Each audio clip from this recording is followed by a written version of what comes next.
冰箱位置该如何摆放？有哪些风水禁忌？当冰箱成为人们家里不可缺少的电器之后，大家对于它的使用率也越来越高的。但是不知道大家发现没有，不同的人家里冰箱摆放的位置不同，冰箱的设计也是不同的。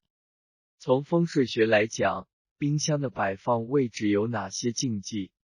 一、冰箱不要摆放在炉灶旁边。虽然说冰箱放厨房是很好的，但是位置也要注意，冰箱是属金的，而炉灶是属火的。冰箱跟炉灶相对的话，那就会有五行相克的情况，是不利于家里气场稳定的，会阻碍到主人财运的发展。灶台工作产生热气，周围的温度也会跟着升高。冰箱是制冷散热的，这样冰箱太靠近炉灶的话，就不利于散热，容易坏掉。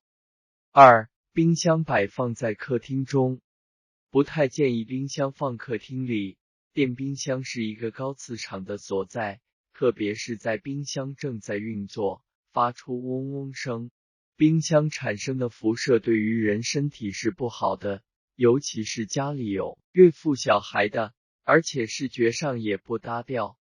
原本打算客厅做个隔断的，后来一想把冰箱放这了又省了一笔钱，厨房空间也大。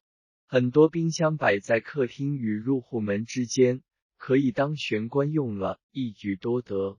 看电视的时候喝个饮料也方便。三、以门相对。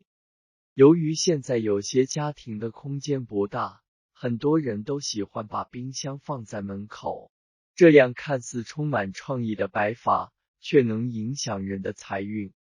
将冰箱摆放在门口，会使家中的磁场发生变化，长期下去会影响财运不说，甚至还会让家人破财。冰箱不管摆在哪里，都不能和门相对应，如果冰箱和门相对应，会影响家人的财运。把冰箱尽量放在不和门相对的地方，这样才能保证财运从外而来。冰箱也不宜正对水族箱，会时常遭致莫名破财厄运，建议移动冰箱或水族箱。四、摆放在厨房内。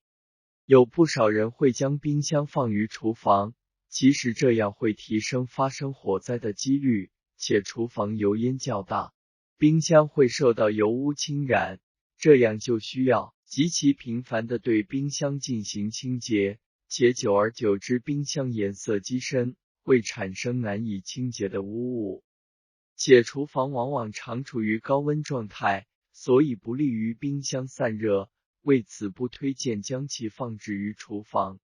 从风水五行上来说，冰箱属水，厨房属火，两者放在一起是相冲的，就会形成一个破财的格局，所以最好不要将冰箱放在厨房内。